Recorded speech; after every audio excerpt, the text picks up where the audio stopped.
Good evening, everyone. It is 6 p.m. I'm going to call the City Council meeting to order. Will you please stand with me to say the Pledge of Allegiance?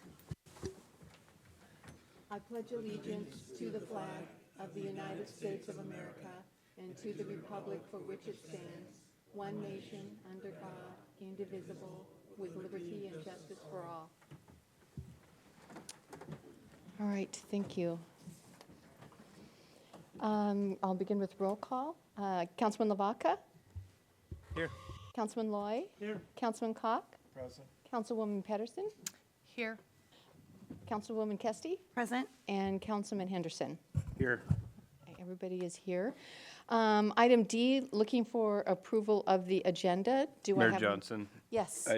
I'd make a motion to approve the agenda, but I'd also like to make a motion to amend and add an item under new business.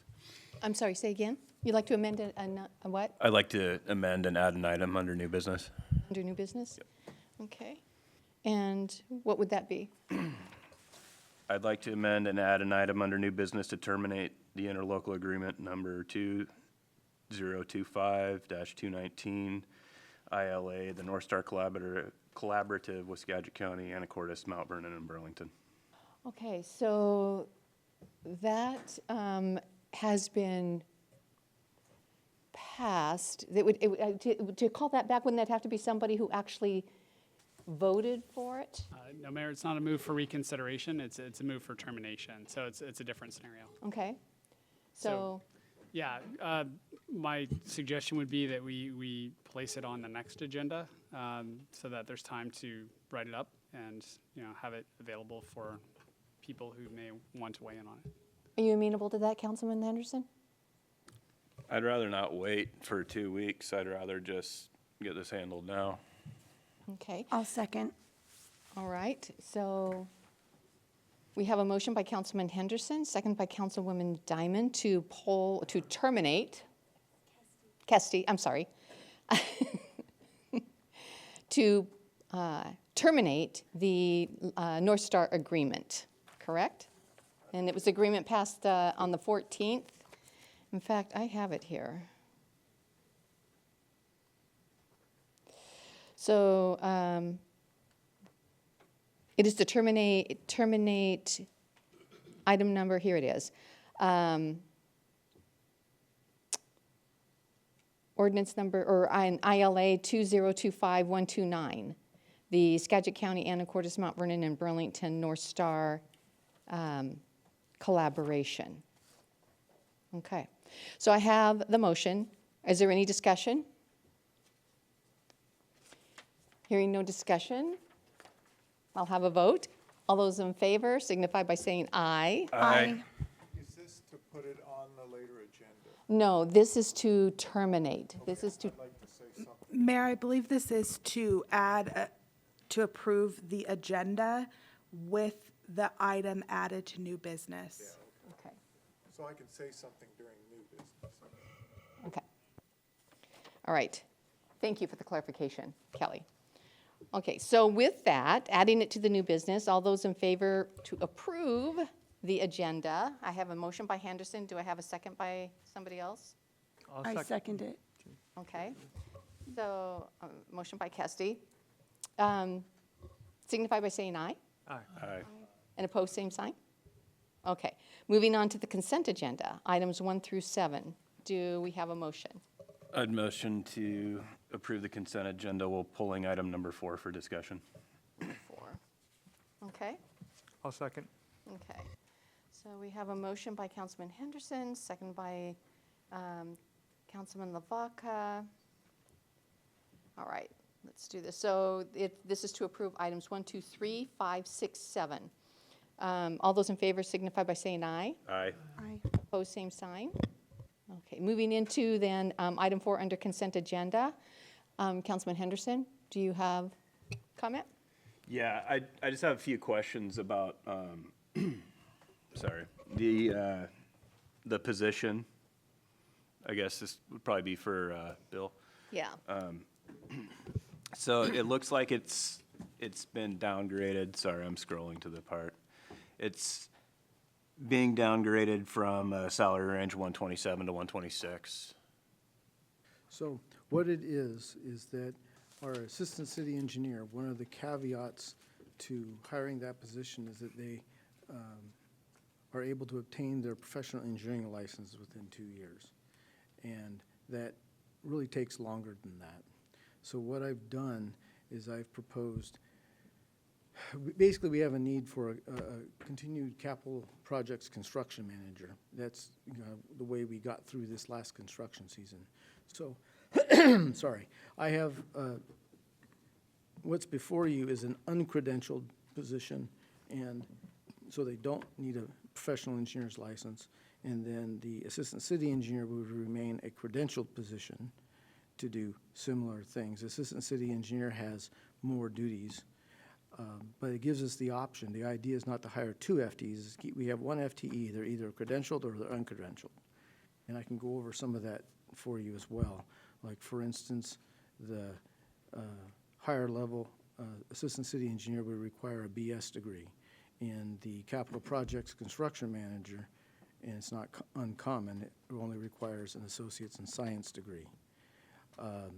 They don't have to have an engineering license. They have more oversight by the city engineer, which would be necessary if they didn't have a license. If we had that 3rd license in the company, and then we have some overlapping capability for both me and the city engineer, and they are doing things in cooperation with. So in the capital projects construction manager, for instance, under knowledge and skills, the first one says the position requires a technical level of civil engineering design skills as opposed to somebody with a license. So I have about 4 of those caveats that basically emphasize a non-credential position versus a credential position, and that's the difference. And the other piece is that we have a valuable employee that allows us that capability to do that higher level of construction in the city. And it's not uncommon either in some other cities I've been to have an uncredentialed and a credentialed position for that position. So that way your flexibility and who's available to do the job. Does that answer your question? Yeah, I had just a couple more then, because part of my concern is I'm trying to look into the future a little bit, and if we're creating this position, we had somebody who we were hoping would get his PE, Right. but didn't. So now we're creating a position, but are we gonna have a need in the next year or 2 for a credentialed professional engineer? So I guess maybe I'll put it this, this is a way to give him more time to do that. He has an ambition to actually get his BS degree rather than just try to take the test, which is very hard. I've seen people do it. But this gives him, or gives whoever's in this position, it doesn't matter who really, if they, while in this position, get that credentialing, then they can be promoted to the assistant city engineer position. I don't know. Maybe we can talk, you can ask your question again and see if I can answer it better. I guess I'm wanting to make sure we're not putting more people on the boat, That's correct. We're not putting more people in. and we have no plans to Yeah. do that in the next Nope. year or 2. No, this is just simply so that whether we still have our current management support for construction, if there, in the future, we could either hire a non-credentialed person, which is possible. I mean, we've got a gentleman with 15 to 20 years of experience in the field and can operate those basics, but they just don't have the license. Or we can hire potentially another licensed civil engineer, and then they go into the higher rated level because they have the credentials. It's, at this time, I'm not contemplating 2 FTEs in the near future or the far future. It just gives us that flexibility where to put them. Okay. And I'll say, we also have a position for an engineer EIT that's green right out of college, which is lower than both of these 2 levels. And so, we could fill that position, but I don't expect we would. So now we have basically 3 different skill sets for similar work, and then we can put them into the correct slot depending on who we hire. Okay, Councilman Lavaca? Yes, thank you, Madam Mayor. So this did come up during the committee meeting for Public Works. And so Bill did a really good job kind of explaining what his thought behind that was. And it was giving the engineer a little bit more time, like he said, but not filling or the need to fill another position. So we went around, I asked the same questions. Are we looking to open up an avenue to actually bring in somebody else? And he assured me, no, it was just a way to give the engineer who we have working for us, is doing a great job, pathway to eventually get his degree within the next few years. Okay. All right, with that, do we have a motion to approve? I'll make a motion to approve. I'll second that. All right, so we have a motion by Councilwoman Peterson to approve on consent agenda item number 4, the resolution 117826, update 2026 non-represented salary schedule. And it's been seconded by Councilman Lavaca. Any more discussion? All those in favor signify by saying aye. Aye. Opposed, same sign. Okay, moving on to the next item on the agenda, item F. This is the Sedro-Woolley School District Renewal Levy, Educational Programs and Operations. And the Sedro-Woolley School District will provide a factual overview of the 2 replacement levies scheduled for the February 10th, 26 ballot. Both measures are renewals of existing levies. So if I may, I'd like to bring up our intern assistant superintendent, Brett Greenwood. And I don't know if you're going to be joined by Ruth Richardson at any point? Okay, good to have you here, Ruth. Thank you. Is the presentation up? It's getting up. Brett, do you have is the blue light on? It is now. Perfect. You can hear me. Yes, perfect. So, hello, City Council. I recognize some faces and some new faces that I don't recognize. I'm Brett Greenwood, the Assistant Superintendent for the Sedro-Woolley School District. The interim superintendent, Brian Isaacson, would have been here tonight, but he's at the Boys and Girls Club doing an event there, so we had to divide and conquer. So you have me tonight. And we have Ruth in the background, who is our Public Information Officer, just to make sure that everything goes as planned. So we have 2 initiatives on the ballot coming up. Both of them are renewals. We have our EPO, which we call the Educational Programs and Operations Levy, on the ballot. That is a 4-year renewal levy. And we also have our capital projects levy, and that's a 6-year renewal levy. And we don't generally like to have them on the ballot at the same time because it seems like it's a little overbearing.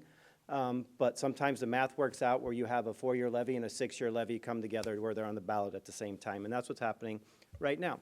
So we'll talk about the EPO levy first. The EPO levy is our big levy. That pays for everything that you see that is going on in your school districts. And I'm not sure who's... Oh, can you forward a slide for me, please? Thank you. So your local school district has 3 funding mechanisms. One is the state, one is local, and one is federal funding. And would it be okay if I backed up a little bit just so I can see the screen Absolutely. and Absolutely. be on cue with you as well? Yeah.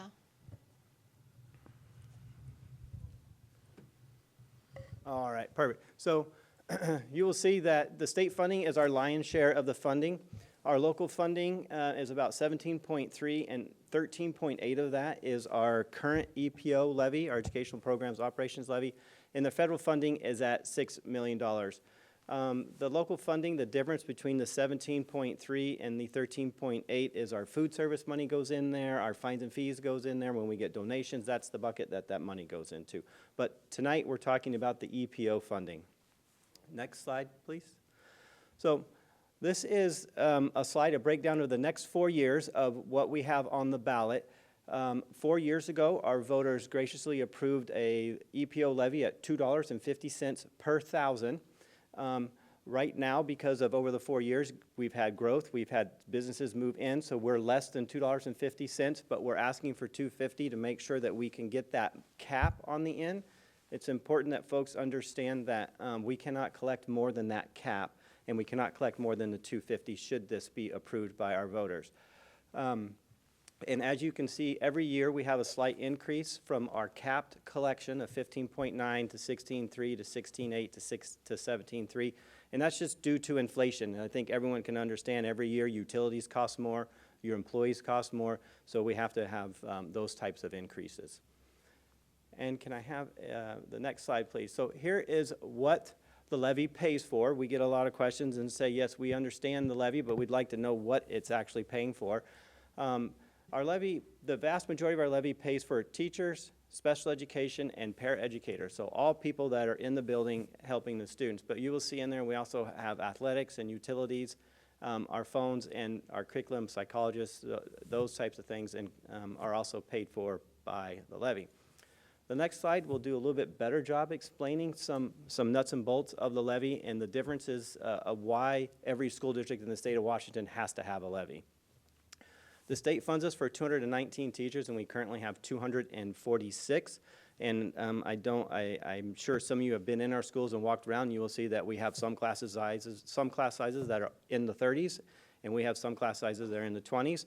So we have a nice average there, but we like to make sure that we don't get any higher than 30 in the classroom. We have paraeducators. We get funded for 45.88 paraeducators, and we have 101. And I know there's a little bit of sticker shock when we're out presenting this and people say, you have 101 paraeducators? Well, we have 10 buildings, 4,600 students, and every student comes to us with some sort of need besides needing education. So we have to have a lot of adults in the building to help us keep the students moving forward. School nurses is a big one. We only get funded for 3 or just over 3, and we currently have 9. We have several hundred healthcare plans in each school. Each school is most of our schools require a registered nurse at this point because we have type 1 diabetics, we have students with feeding tubes, we have students that have complex medical issues, and their doctor says to come to school they have to have a nurse. So this is an expense that we have to carry. Psychologists, we have less than 1 for 4,600 students, and we have 6 on staff. I'm not sure if you know what a psychologist does, but I will give you a brief breakdown. We have about 900 of our students qualify for an educational, an IEP, educational program that helps make sure that we're preparing them for the future and giving them an education track that makes the most sense for them so they can start actually participating in the classroom. And those psychologists help us determine what's the best route for these kids so we can get them in the classroom and remove their IEP so now they are not needing the assistance. Custodial and maintenance, we get less than 6, and I like to point out that's custodians and maintenance. That's two different departments in our school district, but the state lumps them together and we get less than 7. We have over 600,000 square feet of building and 145 acres to maintain. And you guys have a guess how often our buildings are rented every year? Well, it's 9,500 times a year. So our buildings are heavily used by the communities, and I'm sure you know kids are not easy on a building. So we have a big need to have adults in there keeping our classrooms clean and maintained. Security staff, we get less than 1, and we have 3 right now. They are at the secondary schools, the middle school and the high school. It's unfortunate, but we have to have security, obviously, because we have 1,200 kids walking around the high school at any one time, and it's important that we have security to help keep them safe. And our athletics, our clubs, our extracurricular, the drama, the band, all those things the state does not pay for. So the levy pays for those things. So when you're out seeing kids participate on the stage or in the drum line or playing football, those are your levy dollars. Next slide, please. That is the end of the EPO levy. And I know before we move to the next levy that each of you was given a handout about what the increase actually means to the average home in Sedro-Woolley. And I think you all had that. We want to make sure that you have the correct information because there's a lot of misinformation out there. The average home in Sedro-Woolley, according to the paper, was $519,000, I think. And with the increases, we're looking at like a $12 increase per month for the homeowner, which we think is pretty fair considering that our utility bills go up every year, the cost of people goes up every year, the cost of maintaining a building goes up every year. So we want to make sure that people have the right information that are out there looking at their ballots and the information on the levy. The second levy that we have on the ballot, if you go back one slide for me, Woody, please, thank you. The second one that we have on there is called officially the Educational Facility Maintenance Technology and Safety Levy. That's a big mouthful of words. What we refer to that as our capital projects levy. So you'll hear us say CP levy or capital project levy, and that's what that is. The reason all those words are in there is we want the voters to know what this levy does and why it's different than the EPO, the Educational Programs Operation Levy. This levy is used to fix our buildings.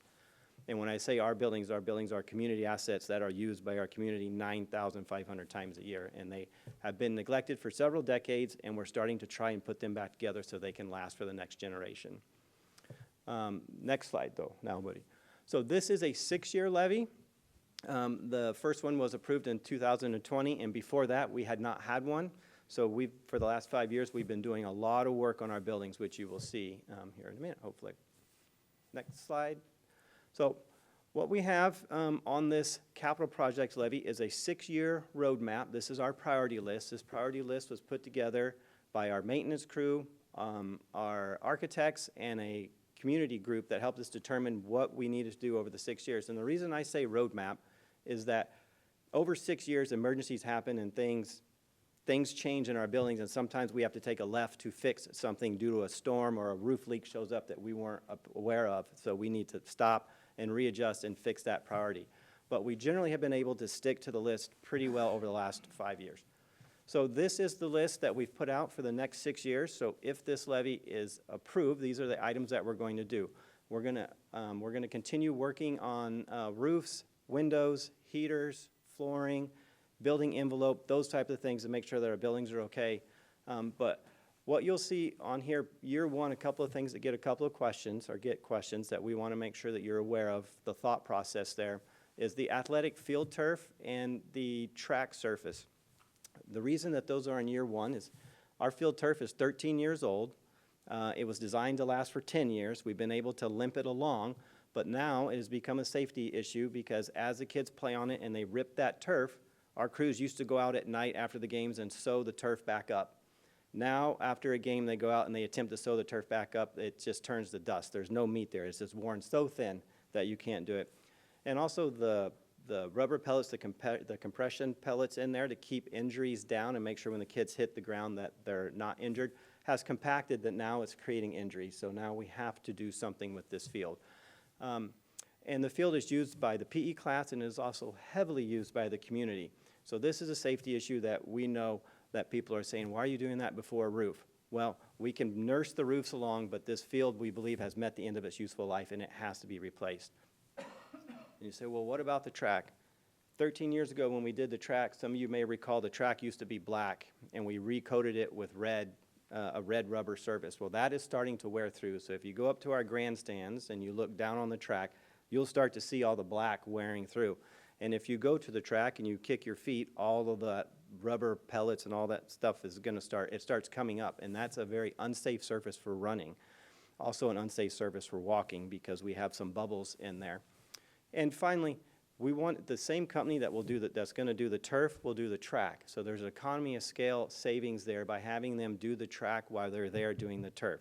It's best to work from the inside out because they bring in heavy equipment to do the turf, and they have to cross the track to do that. And we don't want them doing that more than they have to, so we'd like them to do the field, back out, do the track, and we're only mobilizing them once for one big project. So that was the thought process there from the community group. But you'll see the rest of it, you're going to see building roofs and a gym roof. And we also are going to repair the plumbing at Evergreen. We've had 2 bonds fail at Evergreen, so it's very clear to us that we won't be able to build a new Evergreen anytime soon. So we are looking to bring Evergreen back to life. We need to replace the plumbing there, and we need to start looking at remodels that are affordable for our community, so that way the school is actually usable for us. Next slide. You'll see year 2 there. You see window replacements and more siding and roof and Janicki Fields. That is another one that we bring up because folks they don't understand that Janicki Fields belongs to the school district. It is used by everybody in the community heavily. And we get a lot of community concerns and complaints about how long the field is wet in the spring because the kids can't get out there and start practicing. So we're going to start doing some drainage work out there. We're going to do it in 2 phases because we don't want to shut down any fields while we're doing this. It takes a long time to do drainage work, as you all know, and then have the grass grow back and make it a playable surface. So we're trying to time this out to where we're not cutting kids out of a field. Next slide, please. Year 3 will be more window work, more roof work, and the second part of the Janicki Field drainage work. Year four. Year four, we're gonna replace a portable at Clear Lake. We have an old portable that was donated to us about 30 years ago from Boeing that has no windows. It's not a really nice classroom because it has no windows and has certainly met the end of its useful life. So we need to pull that out and bring in another one for them. And we're gonna start working on ADA compliant access to our front entrances. If you can envision the high school or Central Elementary right now, you know that there's no ADA access to the front doors. People have to go around the side of the building, through a locked gate, around another side of the building to get to an elevator to take them up to the front entrance. So we need to start doing ADA, and we do realize that we'll have to have a ton of switchbacks of the front of the high school and CMS to get a proper ADA in there. We're not sure how we're gonna do it yet, but we're hoping somebody can help us figure out a way to do it that it looks like it's always belonged there, but we need to take care of our ADA access. And some restroom ADA updates at Evergreen, because we do have a lot of special needs programs there. Those kids are in wheelchairs and they need a proper restroom. Let's see what else is on there. I think what you'll find interesting here is that we put some money aside this year for Evergreen to hire an architect to help us come up with some redesign options to take to the community so we can get input from the community on which one fits best for them and find out how we're gonna pay for it, what's gonna be our way to pay for it. And we're also gonna start adding air conditioning to the buildings. We've been tracking the temperatures in our classrooms, and we start the school year and they're usually in the high 80s and the 90s. For the first couple of weeks of school, and that is a very uncomfortable learning environment. And starting probably mid-April to late April, our classrooms start heating up again into the high 80s and the 90s, where we find kids and the teachers are just not able to be in the classroom, that they'll be in the cafeteria, they'll be outside, they'll be anywhere that they can be but the classroom. So the time has come, unfortunately, for us to add some type of air conditioning to our classrooms. Plus, I don't know if any of you have been in a grade 6 classroom around about middle of May, just with 30 bodies in it. It's not a pleasant space to be. So we'd like to get some air movement in there. Let's see, the next one, please. Year five, all we're going to do that year is the air conditioning, because that's going to be a tall order for us. We're going to try and do a lot of this work ourselves, and obviously we have to have some experts there, but we're going to try and cut those costs down by doing a lot. So we're going to spend our whole year with our maintenance crews helping do that work. Next slide. The year 6 is the last year, so we're going to start, this is the year where we're going to deal with our parking lot issues. We have a lot of parking lots that have sinkholes. We have a lot of parking lots that need to be repaved, those type of things. And we also need to do some kitchen remodels. We're having all 4,600 kids eat lunch and breakfast right now, and we don't have enough room to store food and cook food in a way that makes sense for them. We're running food all over town all day long, trying to take care of it, because we have to prepare it in one school and take it to another school, and we have to store it in one school in the morning, and then someone has to go get that, take it to the school to cook it, so it's just not very efficient. And the last one is to add 3 tennis courts on there. I have seen some signs in town where people are against the tennis courts, and our thought is that we definitely need tennis courts. We have 4 courts. We need 7 courts. We have a lot of kids that play tennis. The community uses those courts all the time. And we are now have approached to where other school districts are refusing to come have their matches here, because it takes so long to get through those matches because we only have 4 courts. And we also own the 2 courts in front of Central. I don't know if you guys have seen those. That's where our JV teams and our C teams play. And if you haven't seen them, I'd like you to go take a look at them and see if you would be okay with anyone in your family playing tennis on those courts. And the next one. So, can you go back one slide, Woody? I don't know if you guys can see the colors on the screen that you have there, but you'll see on the right there's a grade box that says for the district-wide projects distribution. It has money in it. This year, right there, it has $359,000 in it. You all see that? So every year, we're setting aside money to take care of projects that need to be ongoing throughout the next 6 years. And the next slide will show you what those are. Gonna go one more. Oh, there we go. So we're set aside money from this to pay for our share of the school resource officer for the next 6 years, which we know that you have worked very hard to make happen, and we feel like that is going to happen very soon. We have ongoing technology replacement. I don't know if you're aware, but we are a Chromebook district, and Google determines when Chromebooks are done. and we have no way to continue using them. They just refuse to update them for us, so every couple of years, we have to do something with our Chromebooks. Our security system, our cameras are starting to age out. You know, they're 10 years old. So we have to replace cameras occasionally, and some of them are outside cameras, and they get weathered, and they need to be replaced. We have to replace our telephone system. We no longer can get parts for it. They don't make it anymore. It's not a valid telephone system. We are on eBay currently trying to look for phones. So we need to get a telephone system. And we're going to start replacing flooring and student furniture, and we're going to start a process of painting our buildings that need exterior paint at that time. Next slide. Next slide, we'll talk about impact fees. One of the misconceptions out there is that we can use impact fees to do improvements to our building. That is not true. We can only use impact fees to add space. We can only use it to add a classroom. And our impact fees are probably about $4,000 per single-family home that's going to be built, and about $1,800 for an apartment that is going to be built. And a portable costs between $200,000 and $300,000, so it takes a long time for us to get the impact fees saved up to where we can buy a portable. But we use impact fees to buy portables right now because money can't really be used for anything else at this time. And the next slide.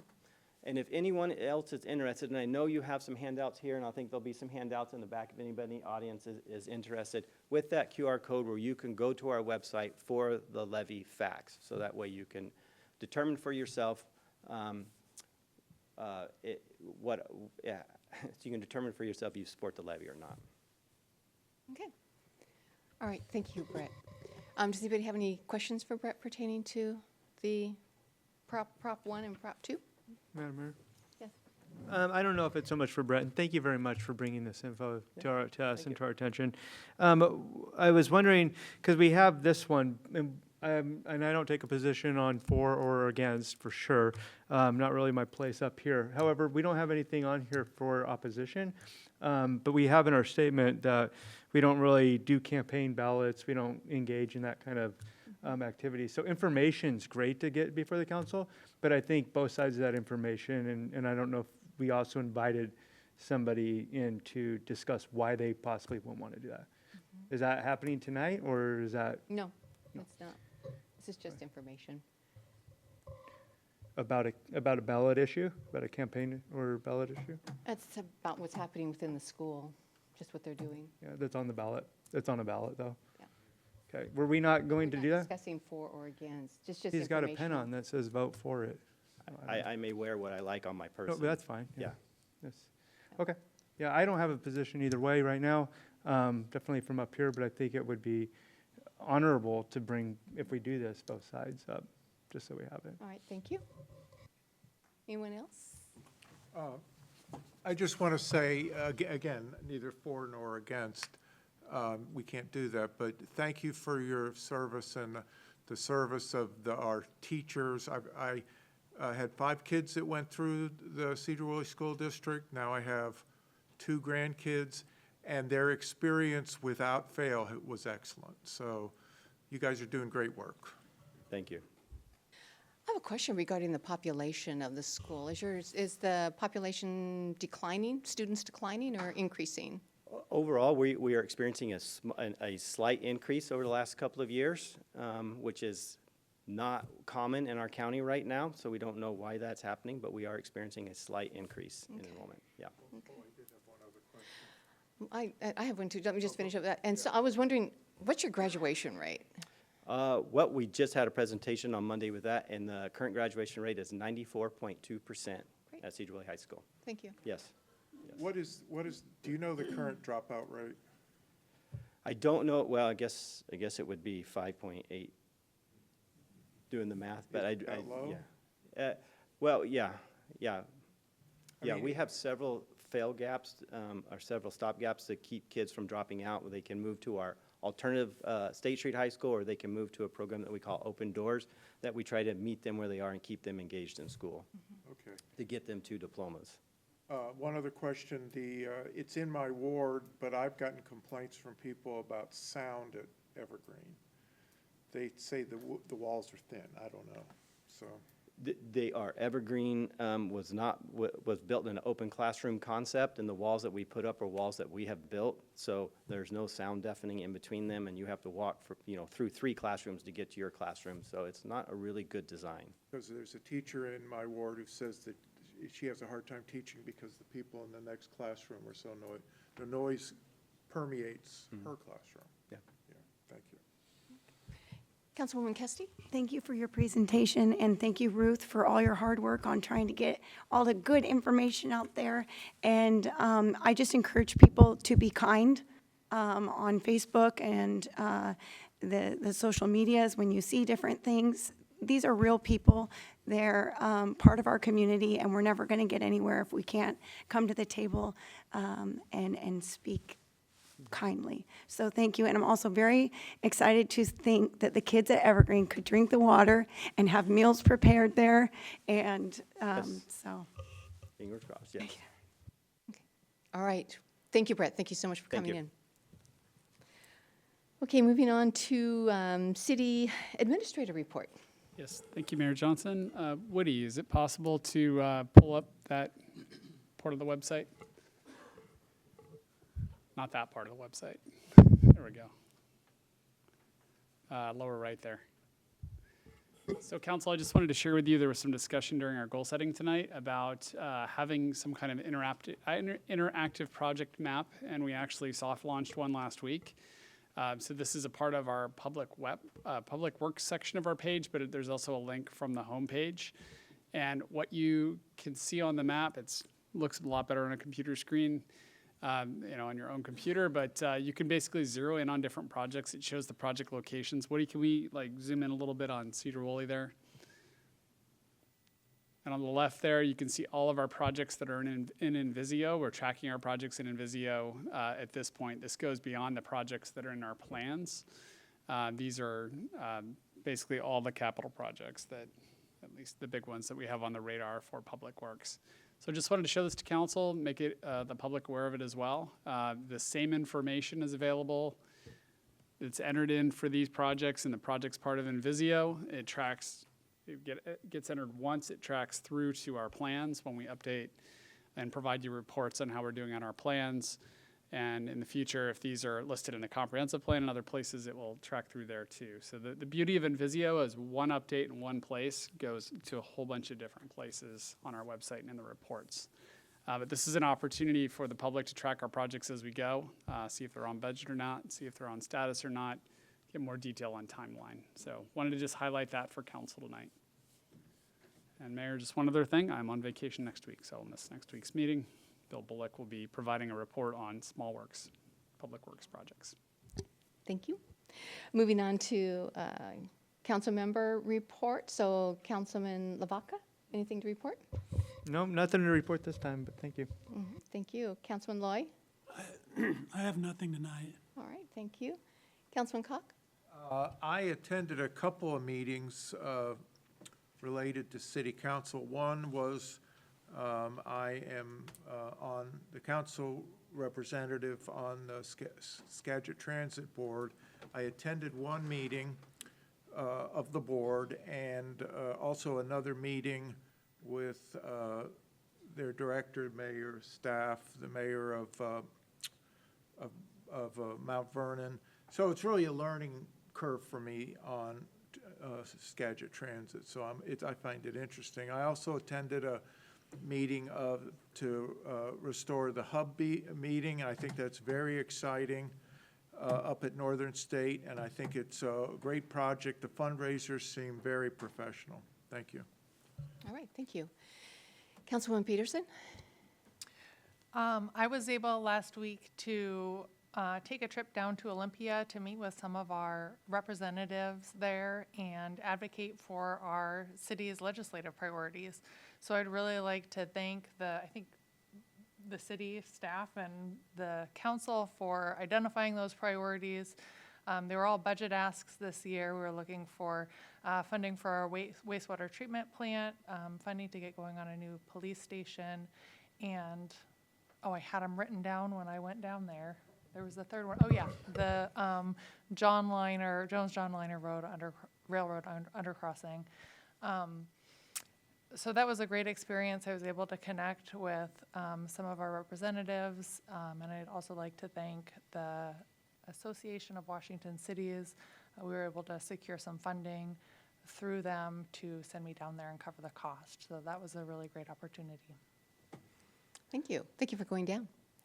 Councilwoman Kesty? Nothing tonight, thank you. Councilman Henderson? I forwarded on an email to the mayor and Charlie, and I think Dan. I've been getting several complaints now from several different people about a property on Talcott Street that I think we need to address.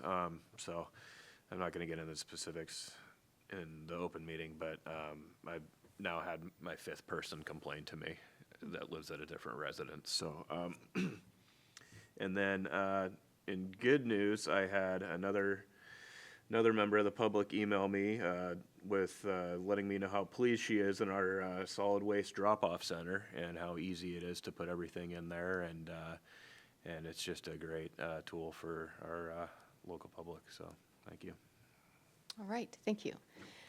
Okay, and I do not have any reports tonight, so we will move on to public comment. One thing that was brought up tonight that I think was really good is to share with the public before I open it up. Please know that our silence up here does not mean that we agree or disagree with anything that you are sharing. This meeting is actually a council meeting that is held in public. It is not necessarily a public meeting. And so we offer the public comments as something that we appreciate having opportunity to do so that we can hear from the public. So at that point, I'm going to open up the public meeting or public comments, and I'm going to ask that you keep it to 3 minutes or less. And if you can state your name and how you're affiliated with the city, that would be appreciated. Thank you. And so right now, the list shows only one person, and that's Carl DeYoung.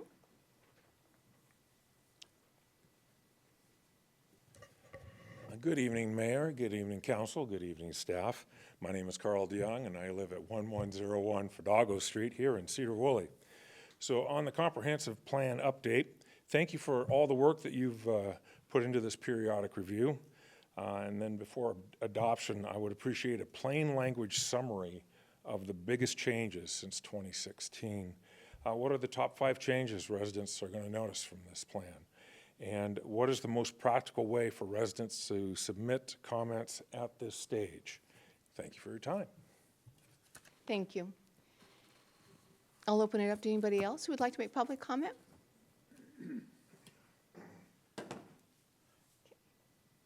Philip Murray. Yeah,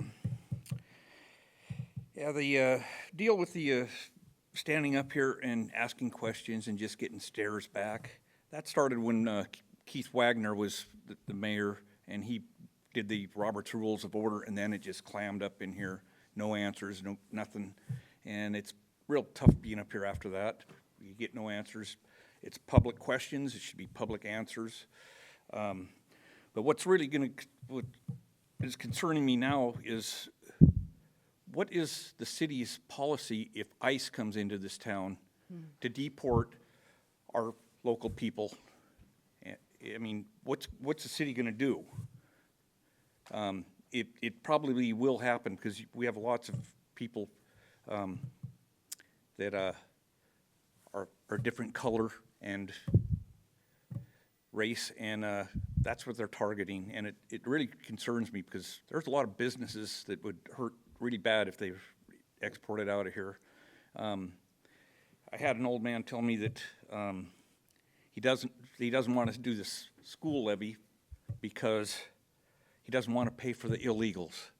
Well, if they're living here illegally, they are renting. They are either renting or buying a house. They are paying for that school stuff. So I think he was totally off on that because they do pay for their schooling one way or another. And they do pay taxes and stuff. So, but it's very concerning what could happen here. And I don't know if you're going to be addressing it or anything, but it is a concern. Thank you. All right, thank you. Anyone else for public comment? If not, I will close public comment at this time, and we will move on to new business. We do not have at this time any unfinished business. So the first item is procedure, which is filling the council vacancy, Ward 6. Councilman Burns went on to become Commissioner Burns. So Charlie, do you want to lead us through this process? I'm going to turn it over pretty quickly to Kelly Conklin, our city clerk / finance director, as she wrote a lot of this up. So Kelly, turn it back to you. Great.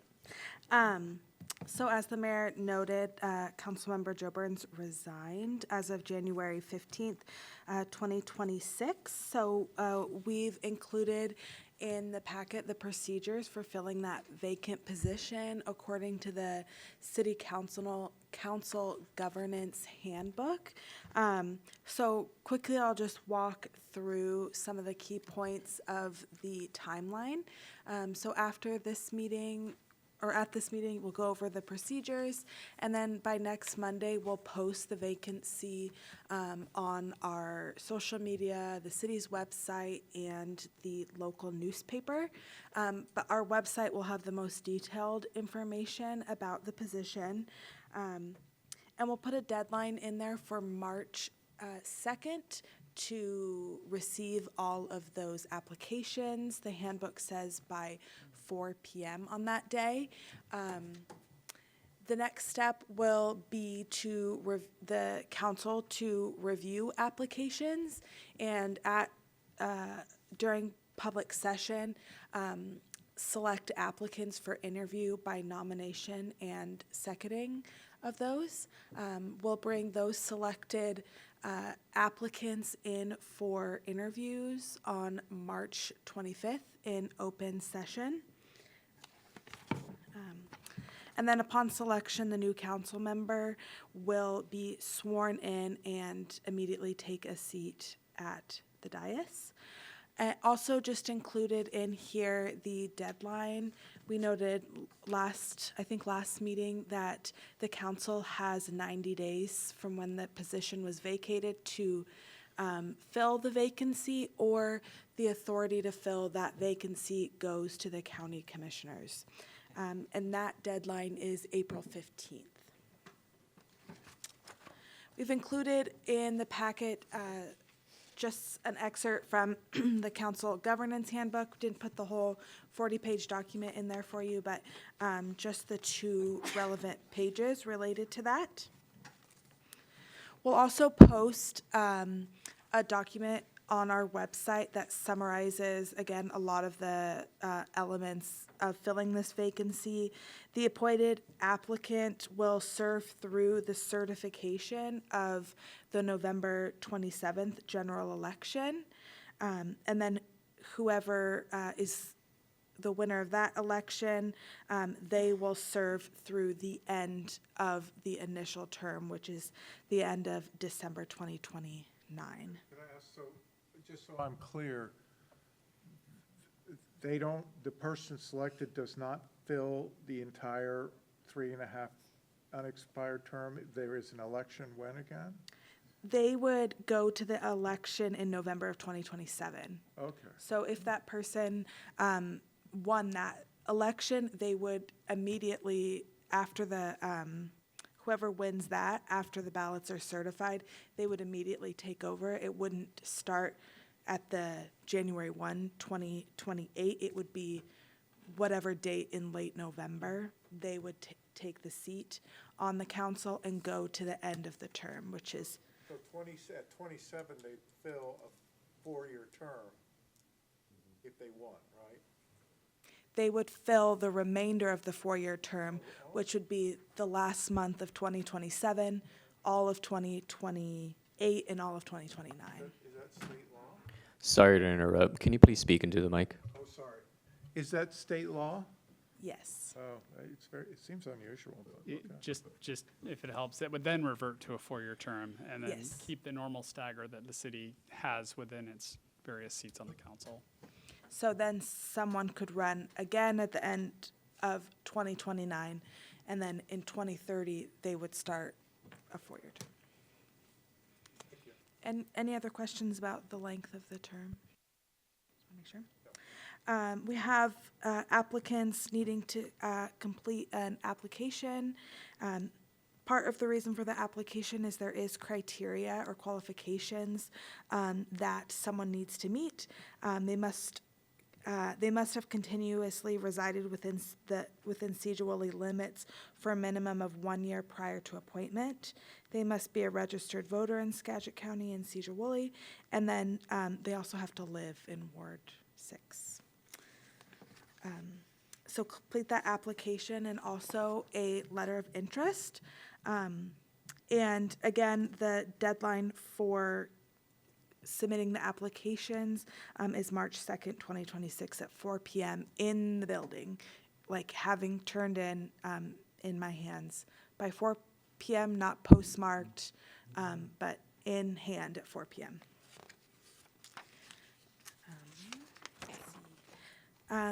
And we've also included in your packet the example of the application and the interview questions for the interview of the selected applicants.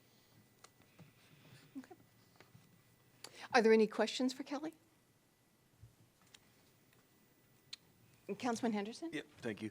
I don't have the calendar in front of me right now, but March 11th is a normal council meeting. Correct. All right, so we don't, according to what the governance packet says, we're not going to have to hold a special meeting and give notice to the public. We're just going to handle these on our 2 normal council meetings in March. Correct. Unless, of course, we get to a point where we may need to hold a special council meeting because we want this to be a Sedro-Woolley decision and not miss our 90-day window. Yes, but the planned timeline is well before the county deadline. Okay, thank you. I believe we have 3 months, do we not, to fill the position? Yeah, we have until April 15th, and current plan would be to select the person filling the seat on March 25th. All right. Any other questions? Has anybody applied for it yet? We don't have the applications out yet. We will post those after this meeting. So that would be, no. No, no applicants. All right. So if there are no other questions, we'll move on to item number 2 under new business, which is ordinance 211526. And that is to adopt the comprehensive plan. This is a first read. Tom, I'll turn this over to you. Good evening. Thank you, Mayor and Council. So tonight you have in your packets the very latest version of the comprehensive plan. This is version number 10. So as you can tell, it's gone through a lot of iterations. We also have included in your packet a copy of the findings of fact and the recommendation from the Planning Commission, which includes a description of each of the chapters and some of the changes that were made and what's different this time around. In particular, as you're aware, the climate chapter, chapter 9, and the housing element required extra, well, the climate element is brand new this time around, and the housing element required a lot of our time in making sure that we're compliant with the recent legislations that have come out of the from the state. You also have a copy of the notice to adopt, which is the formal notice that we send to the Department of Commerce, and that starts the 60-day review period.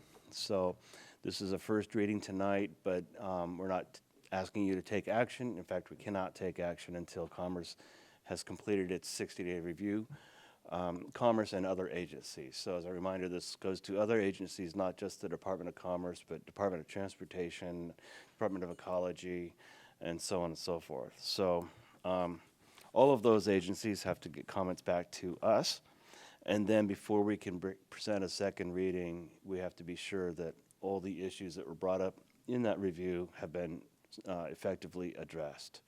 So I've gone through these before where there's been a simple no issue, and I've gone through these before where there's been a lot of issues. So We'll see what we get back. You also, the ordinance is there before you. That's in the latest version, and I remind you that it's marked draft because perhaps as we go along, there'll be additional changes to it. If there are, I'll of course let you know. In the findings and recommendations, if I can pull this up here, okay. So in addition to describing some of the things that are different this time around, we've also included a summary of our public outreach, the various community forums and public meetings and hearings. And when I asked my staff, you know, this has gone to Planning Commission a number of times, how many times has that been? Well, as of January 20th, that was 20 different times, 20 different Planning Commission meetings on this particular topic. So I think it's probably safe to say that they've beat this dead horse into the ground. But now it's your turn. So, you know, oh, and that also, we had three different joint meetings between council and planning commission too over that 2-year period, just as a reminder. So, but what we are offering to you to do now is over this next 60 days, please peruse it, get out your red pen, mark things up that you have questions about, and please let me know, get your comments back to me. And for other folks in the community, the plan is on the city's website. It's a hefty document. It's 400 and some pages here, but that also includes the appendices and the various studies that went into informing us on the different changes to the different chapters. So it's all there. I can't think of anything else to add. I'll look at my planner, Nicole, if there's anything else you want to add.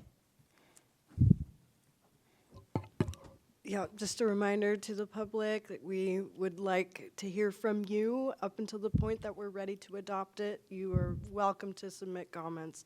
So go ahead and check out the city website. All the information there on how to get us comments is. Great, thanks, Nicole.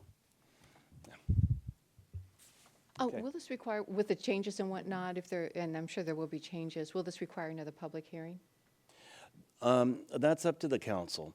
The state requires that one public hearing be held at the Planning Commission, and the Planning Commission did hold that hearing on the 16th. If the council wants to hold a public hearing, it certainly may do so. We would just need some notice to draft the resolution setting the hearing and that sort of thing. All right, thank you. Councilwoman Kesty. Thank you. I've shared with you guys some of the changes that I would like to see, and they haven't been changed. But my question is, because the state is mandating that we do certain things in this comp plan that are not what Sedro-Woolley wants, is there any way to put like an asterisk that these are being done under distress? This is not the view of Sedro-Woolley, but the Olympia. Or is there any sort of thing that we can say in there so that later when it gets brought to our attention, then, well, it's in your comp plan, this is what we're going to be, you know, moving towards. It's like, well, but that's not really what we want to do. That's because the state is mandating. Is there any way we can put an asterisk or something in there that we're doing this to appease you, but we don't agree with it? That would be difficult to do. The document itself is integrated, with each chapter is integrated. It's not a matter of going through with a red pen and underlining this word or that word. We have provided to you, though, in the past, a summary of the different pieces of legislation that are asking us to make changes, so we do have that available too. And then I know in some of my weekly updates, I've also kept you apprised of some of the changes that have come up. So to go back through and ask our consultants to take a red pen and highlight this and that. I'm just saying in general. You could Yeah. put it on the front page with a little asterisk that this is what we had to do. Unfortunately, it's not that simple to do. Like I said, each chapter is integrated, sentences and paragraphs, everything's integrated. So it's not a matter of being able to say this or that. Make a suggestion? Perhaps you could just have some language somewhere that says, that broadly says that much of the requirements in this comprehensive plan were dictated by state law. Yeah, that would be the very. entire document. Yeah, I mean. And I would agree with that, the majority of it. Yeah. It's saying we're doing what you ask, but I can include a sentence that says that. I would absolutely love that. Okay. Along with some of the other changes that I recommended. You can boldface it so people just, and you can just point to it if people ask. Okay. Are there any other comments? Yeah, I got one question. Yes. If I remember right, we got a $500,000 grant for this project. How much we have left? We didn't use the whole thing, and I provided that summary to you guys too. I don't remember off the top of my head what it was, but I think it was around 300,000. That's what we spent, or that's what we have left? We don't have it left. They didn't give us the money. We have to, the way the grants work is we send our copies of our invoices for the work, and it totaled up to something like 300 and some thousand. I get it. Thank you. Go ahead, Councilman Yes, it's LaVaca. closed. So the 500 was for climate element specifically, right? So did we get other for developing the comp plan as a whole? 125,000 for the Okay, comp plan. and that went to the stormwater, I think, 89 of that, or Huh? did the whole thing go to stormwater? Because I know that for the stormwater section, when they came in, we had. No, that was for the plan itself. I don't know anything about Oh, that was just for stormwater the plan planning. itself, okay. Yeah, I don't, and so, I It's don't just know what separate that consult. number is, but Department of Ecology, for instance, gives us about $60,000 a year to administer our stormwater plan. And I do believe Department of Ecology gave out awards to many jurisdictions in Washington to help, I'll say, defray those costs as opposed to pay for them for those efforts to update the stormwater portion of the comprehensive plan. Yeah, no, that's awesome. But I don't know what that number is off the top of my head. There was some, so you're saying that there will be time to change the plan as it comes back before the council. When is that exactly? Because we've talked about having like a meeting and things like that. It seemed like there was an open census just shy of a motion with removing the land acknowledgement or various things, prioritizing the electric fleet, maybe trying to reword that to saying, looking for the best effective method for transitioning or things like that. So there will be time for us to do that as we.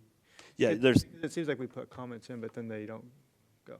But, yeah, so for anything that's being changed, we would need to have consensus from council on that.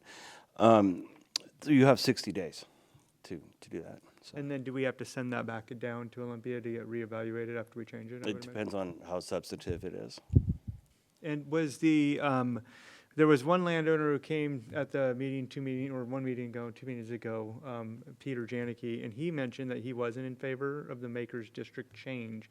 I didn't see any of that in the comp plan. I didn't see any that in the letter format or whatnot. I know they sent the council an email or his property manager did. How is that working out for the? So I didn't hear him say that, but he does have a copy of the comp plan. Okay. Councilman Henderson? Thanks. Yeah, so I'm kind of a little bit bewildered too. Like, do we have to go through this line by line in motion to remove things if we want them gone? Yeah, I mean, I wouldn't know what you want to have removed unless you're. Like, if I send you all my red line notes, right? You don't have to do what I say because I'm just one person, right? That's So correct. I are would we have gonna to bring it back to council. Are on we going to have request. to have like a 6-hour meeting and go through all 400 pages of this and say what we don't want? And we don't want this, and we don't want that, and we don't want the cottage cluster thing in there, and we've been going over this for a long time. Like, and so when are we, it's only 7 o'clock. We can hang out for a while and start going through each section of this if we need to. I think to do this in an organized and effective manner, that we would want to hear from you guys. If you could put it in writing, exactly what things that you would like to see changed, and then I can bring those back to council. And if council wants us to change those things, then we will. And so when can we expect to see, like, at the next meeting or the meeting after or in 60 days from now? See what? When do you need our changes by? Between now and the end of 60 days. Okay, and then at the end of those 60 days, then you'd bring it back? Yes. And then we'd go over what we want to change? Well, I could do it before too. I mean, at end of 60 days is when that's the limit that the state agencies have to get comments back to us. So we expect around 60 days that we'd be getting those comments back. Okay, You could submit your comments to us anytime. okay. Yeah. Thank you. Go ahead, Councilman Peterson? So there's no reason to wait for 60 days. No. Right. So we can all submit our comments to you, you Yeah. know, tomorrow You can. or whenever. Correct. And then will you bring those to us? I assume it'll take some time for you to prepare, especially if there's changes to those issues, you know, like the housing element took Yeah. quite a bit of work. We wouldn't make the changes, though, without council direction. So we would bring the summary, compile everybody's comments and bring those back to council, and then present those to council, and then we would wait for council to tell us which things they'd want to have changed. Okay, and then I guess my question is like, what's the turnaround on that? So if we all get your comments by the end of this week, would it be possible to have, Yeah, we have could those do it. changes made we- like next month? We could. I think what I'm trying to say is you've got time. If you want to Yeah. think about it, if you're ready to go, we can take your comments, tomorrow. But if you want some time, the state's going to have this thing for 60 days. So, excuse me, so we can't take action on this until after the 60-day period has ended. Okay, thank you. Yeah. Madam Mayor. I have a quick question I want to ask. So given that the submission that we have made to the state, if they come back and they have requirements that they want us to either Yeah. add or change, then that will also be a discussion before the council That's as correct. well. That's correct. And I would probably suggest that we have a joint meeting with the planning commission too, so that they could know what the state agencies were commenting on too. All right. Yeah. Right, thank you. Go ahead, Councilman Lavaca, thank you. Thank you very much. So if we submit, I submit comments this week, and then you have those, can you bring those back before the council, or do you have to wait for the 60 days state to come back before you can vote on it? No, if I get comments So back every from week- everybody, Every week, you can be getting more comments and bringing that back for, hey, these comments came in, do you guys want to keep I these? would or want to keep those? piecemeal it like that. I would want to get everybody's comments back, and when you're done, everybody's had a chance, we put it together in a packet and send that to council, and then you've got a chance to review those before a meeting. Okay. Yeah. I know that it has been a challenge in the past with this comp plan. It's quite unfortunate, but I know I personally requested a lot of like, hey, can we do a workshop? Can we do a workshop? Can we sit down and talk about it? But we haven't done that, and it keeps getting pushed out. So if we have things that are in there, I just want to make sure that when we send those, or if people send comments in, those do get back to the council for what they are, and that we can actually discuss those, and it's not buried in a bunch of work. I do like one of the comments that came up from public comment, which was, show me what's changed from 2016 to 2026 in five bullet points. What do we got going on? What's the main elements? What's the main things that are happening? Yeah, you get that in that one. But, being able to have that, so, yeah. Right there. It's all in your packet. I think we've put forth a lot of comments over the time.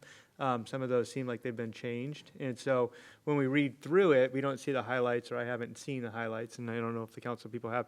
So it's like reading a 400-page document over and over again. And I've been reading it quite a bit. And for the most part, it reads really well. So there's just things that, have been in there that I've made comments on that seem like they keep going. So I'll get those to you. Thank you very much. I just want to express gratitude on behalf of the staff, or to the staff, from myself, and I think from most of the council members up here, for all the hard work that you've put into this. I know that you've gone through it chapter by chapter. There's been a lot of discussion. We've had the opportunity to have that discussion.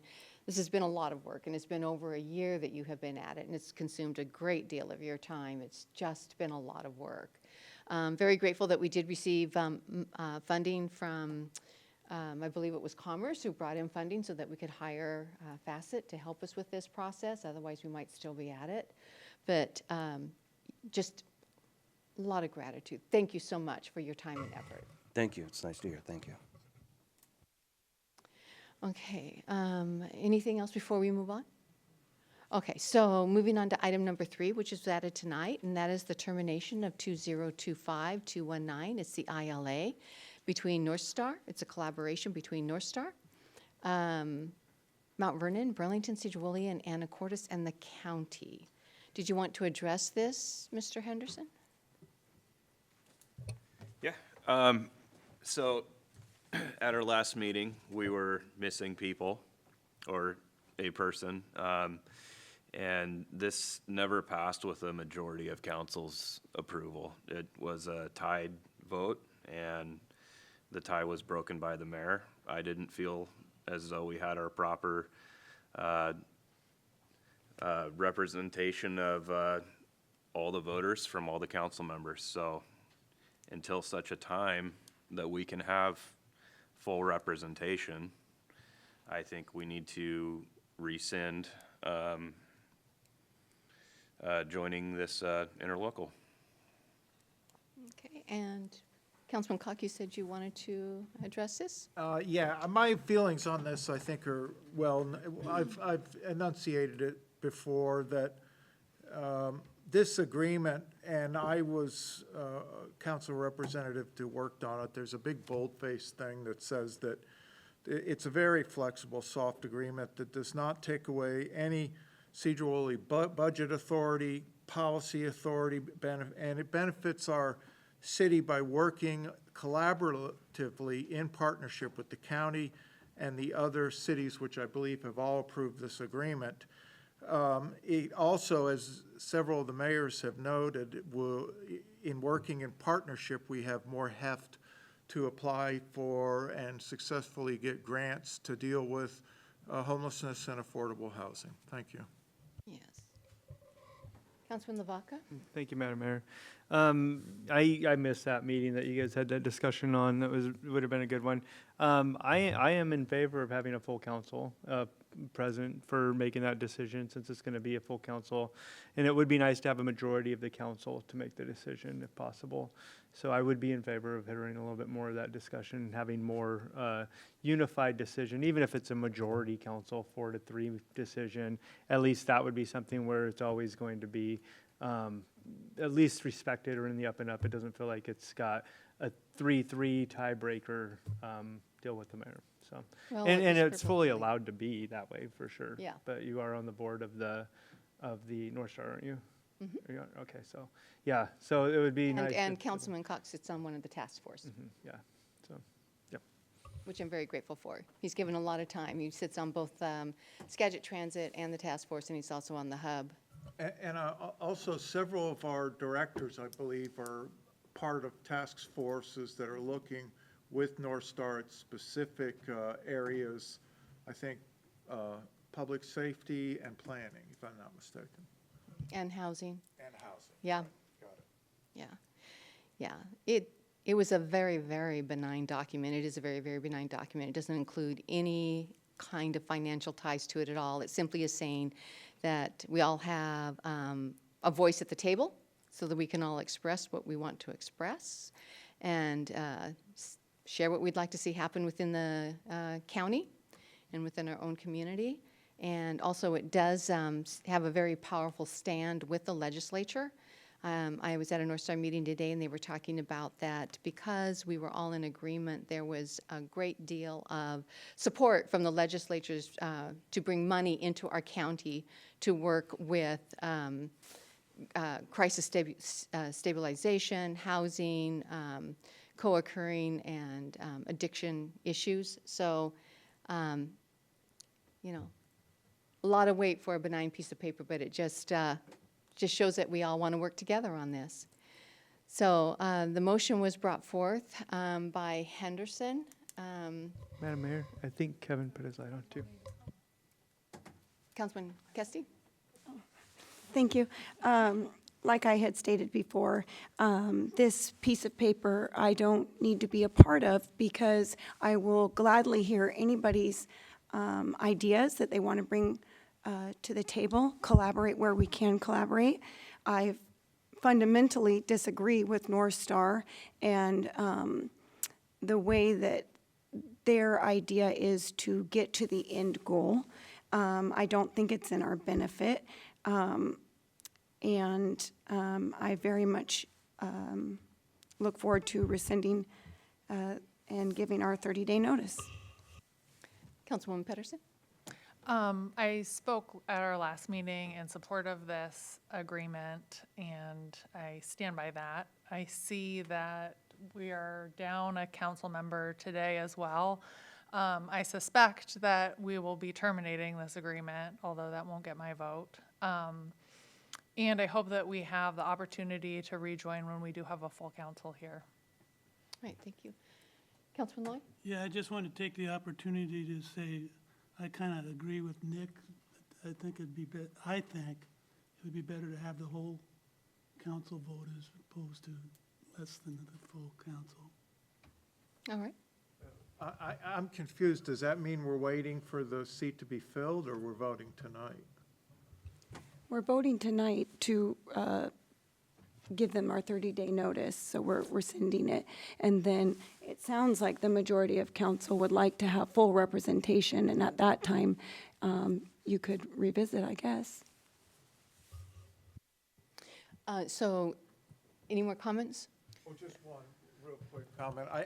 To speak in also another, that wasn't mentioned, a big asset to Sedro-Woolley through North Star, and it was through the cooperation and the hard work of North Star, especially Lisa Janicki, and that is the Star Center, which I believe is opened and will provide very important mental health services, addiction services, not only to our residents, but to residents of the county, and it's desperately needed after Pioneer Center North was closed. So that's some very good work that North Star did. Thank you. Yeah, and that was North Star going as a whole before the legislature making the ask, so. Yeah. Madam Mayor, so that was done, in the last 2 weeks? It was done a while ago as North Star as a whole, right? Yeah, they've already built it, it was funding, yeah. Yeah.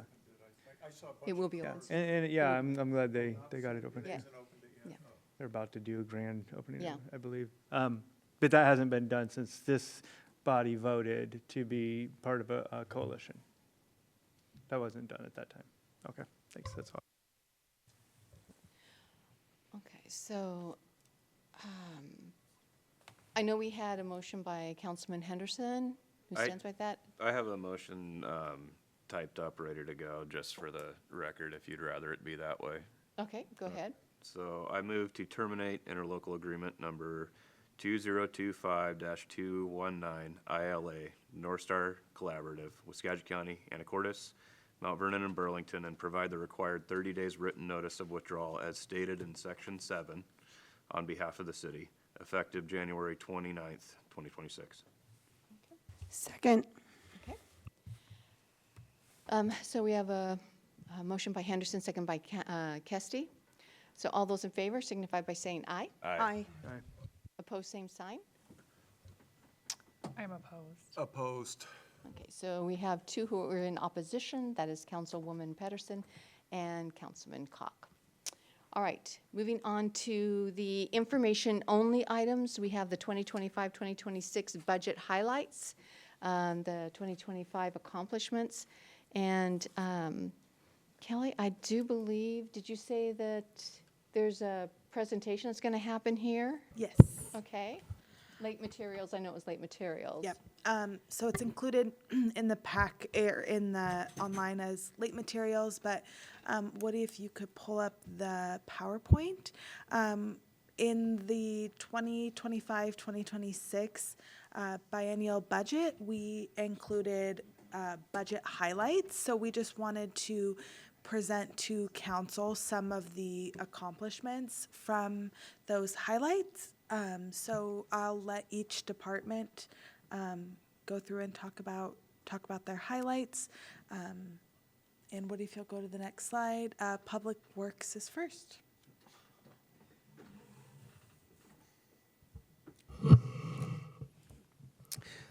So, some of these highlights, this is a few snapshots of Olmsted Park with the caretakers building, the pavilions. On the upper right, there's the completed pavilions.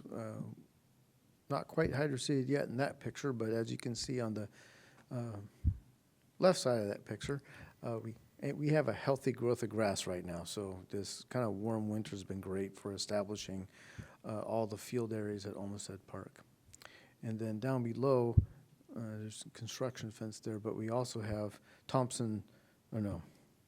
Will's Bridge was completed, and I don't know if the dock has a name or not, but the dock out into Thompson's Pond has been completed as well, with now full ADA access to it. Next slide. Well, there's the dock and the pond right there.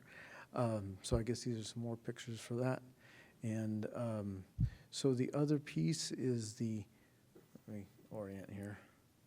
On the north side where the pavilions and whatnot are, is basically a paved bike bed path. And then the south side loop, which is quite large, is the paved with the cinders that I've been talking to you about with the limestone, which is what we could potentially use as an alternative for paved sidewalks in key areas of the city.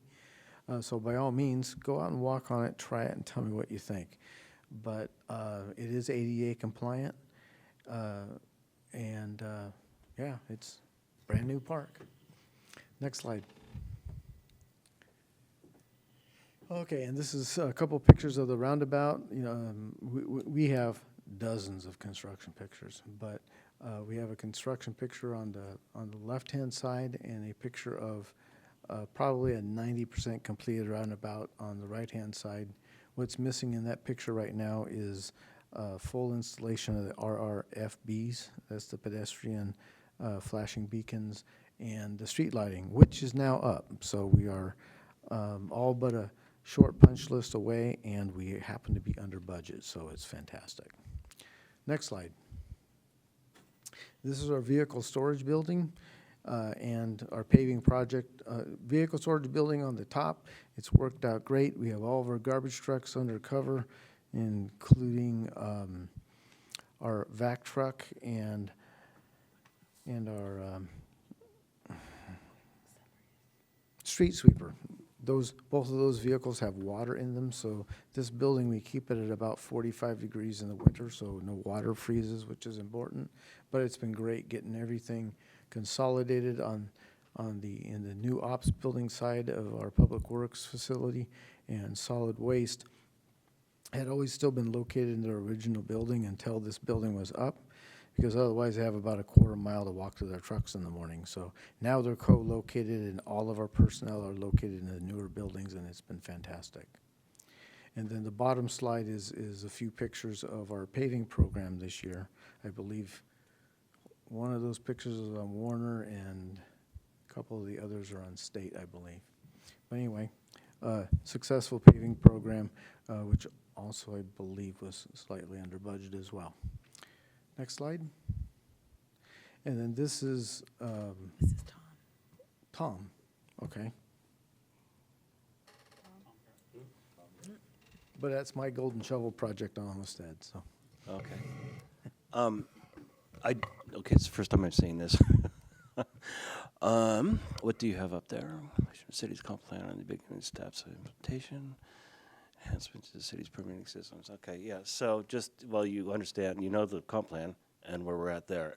Following the comp plan adoption is updating our development regs, which are the implementation tool for the comp plan. So that's when we get into the zoning regulations, how tall things can be, setbacks, allowed uses in each zone, that sort of thing. That will take another probably 6 months to do, depending on, we have to do this chapter by chapter. So some will be easy, some will be quite lengthy. And then enhancements to the city's permitting systems. So we do have a permitting system that we do use. We've made some additions to it since I've been here, which have helped, but it's still, it's not able to do, it's not really a permitting system for what we need it to be. So we're hoping to, in 2027, for that budget to be able to request some money that would allow us to purchase a new program. There are a lot of vendors out there that have really good programs. We've been getting a lot of demonstrations over the past couple of years, and I have to keep saying, oh, I'm sorry, I know it's good, but I'm sorry, we just don't have the money right now.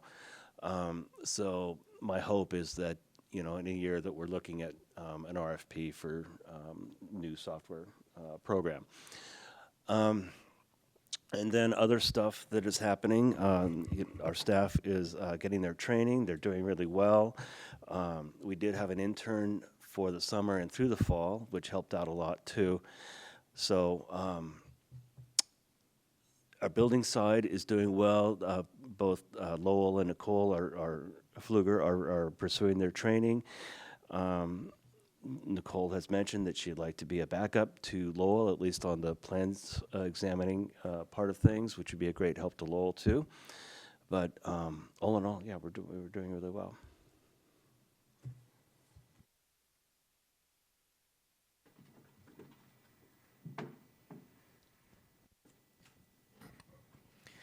Good evening, everybody. So this past year, we had successfully deployed around 50 workstations. That's both systems within the office and also systems that are carried in the patrol vehicles of the various departments in the city. We've also upgraded our phone system, and we kind of set the groundworks to be able to step into better or more advanced technology like soft phones in the future, so we can get rid of one city expense and move to a cheaper solution, hopefully in the future. We've also successfully started utilizing the new server environment. We haven't moved there yet. I think I'm down to about 1/8 of the city staff that I need to move over to the new server environment.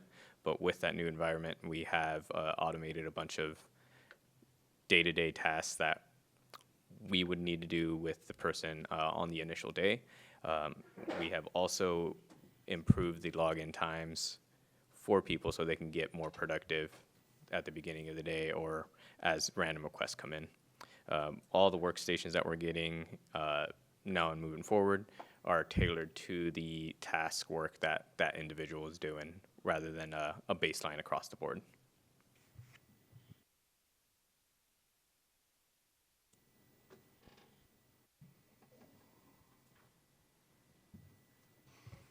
All right, I'm up. Thank you, Mayor and Council. What we did in 2025 is we did a lot of hiring. You'll see a lot of this and implementing new programs, but we hired a part-time records clerk, so thank you for allowing that to happen. And then also following up with the K-9 program implementation and training. Basically, we got Yogi in January, trained in both patrol and narcotics detection all the way through June, and then was deployable in July. I have a report that I'll probably submit for the next council meeting, so you can look it over and ask any questions about it. But during that, basically what I found is we had 51 deployments. 19 of those were area searches, building searches, looking for persons. During those contacts, we found 10 humans. Now, that's also without any animal bites, so no dog bites occurred. So a lot of barking and finding the people and then giving up is gathering the cooperation. And then 32 detection deployments. So that's all narcotic related, so all drug related. So whether we're doing search warrants on residences or vehicle searches or sniffing, doing a free sniff, air sniff on vehicles, detecting on the vehicle, and then we impound it for a search warrant. That's kind of how we find the drugs. Overall, there's a lot of grams and kilograms associated in this report, but what it equaled out to is about 7 pounds of drugs taken off the street in the last 6 months in Sedro-Woolley. So I think we're doing a good job, and we're going to look forward to continuing that effort. Next, I have on there the SRO. So, I'll do this first. So we did a lot of hiring just to get to the SRO position. So a lot of work being done behind the scenes to try our very good officers. Officer Egger came to us probably late 24, but really was on FTO training through into 25. And Baxon was hired probably the end of 24. But again, doing field training and waiting for academy and that kind of thing. Officer Cook, Hostler, and Officer Deacons were all hired in 25. So that gets us to the point where we're now hiring for the SRO position. That's the position we gotta fill, and that's the vacancy we're looking to fill. And then we got one more after that, which is the COPS grant. So that's my update.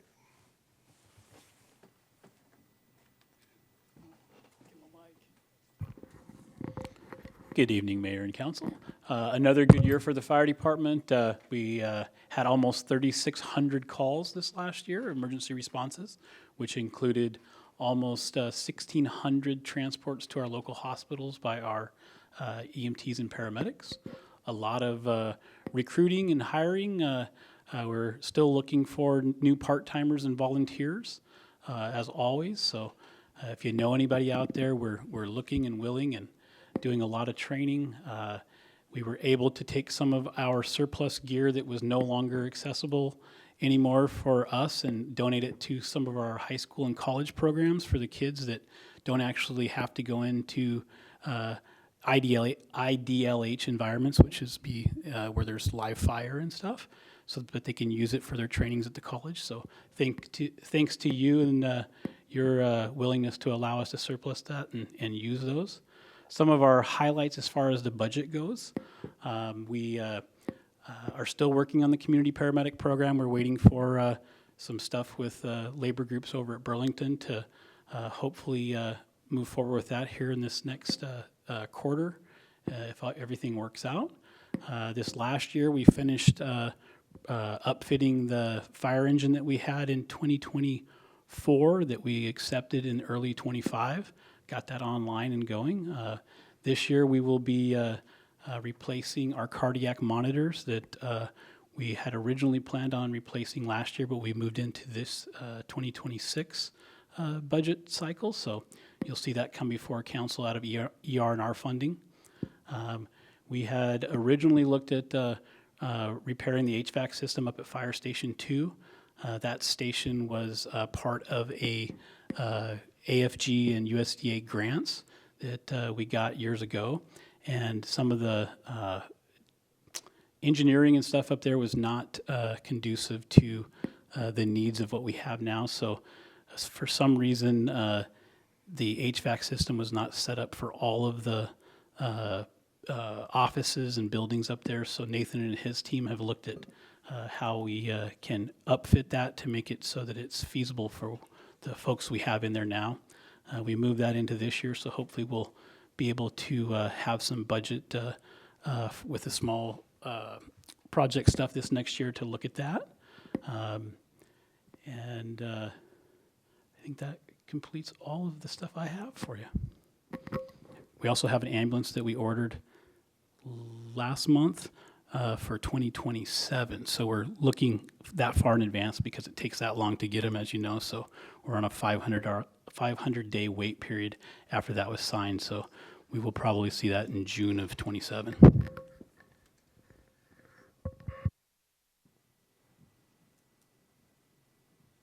Okay, does that complete the presentation? Does anybody have any questions? Councilman Lavaca? Thank you guys for doing that and putting that together. That's super helpful for not just us, but the community as well, whoever comes back and watches it. So thank you. Councilman Henderson? Yeah, tremendous effort, everybody. We really appreciate all the hard work you guys put in, and it's great information for us and for the public to have. Some of the stuff we'd even forgotten about, so thanks for the reminder. Councilman Cock? Yeah, I just want to thank all the great efforts that are making, that from y'all and our city staff that are making Sedro-Woolley a great place to live. Thank you. All right. Yeah, they're a great staff to work with. Sedro-Woolley's very fortunate to have them. Okay, with that, we are going to move into executive session.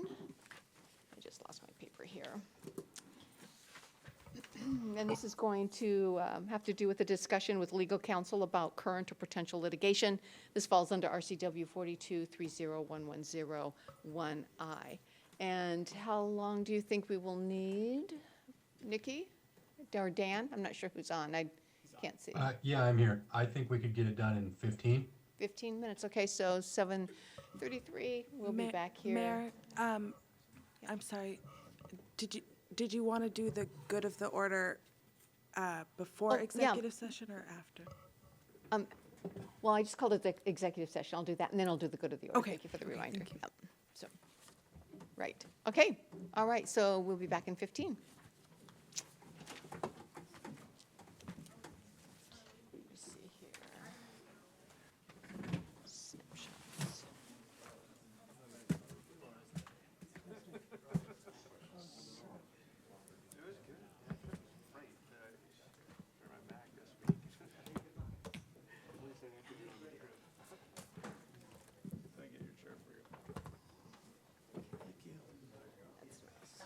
for doing that, Nick.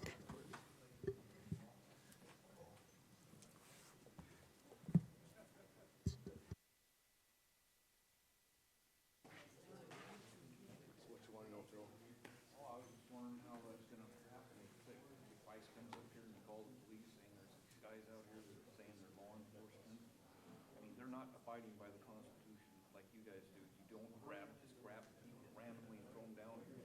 All that. Unfortunately, they don't share information with us.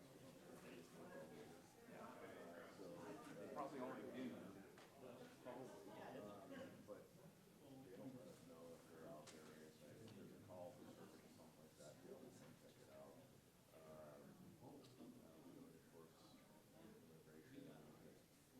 That's good, but kind of, you have to sit on your hands while you're watching stuff that shouldn't go on. Yeah, unfortunately, we won't know what we're dealing with when we get to the don't know. I worked at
of the order. Okay, it is 7:54, and we are back from executive session. No decisions were made.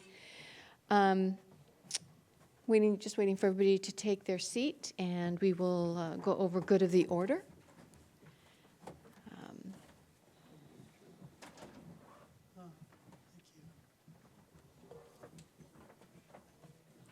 Is there something in particular the council would like to see come forward?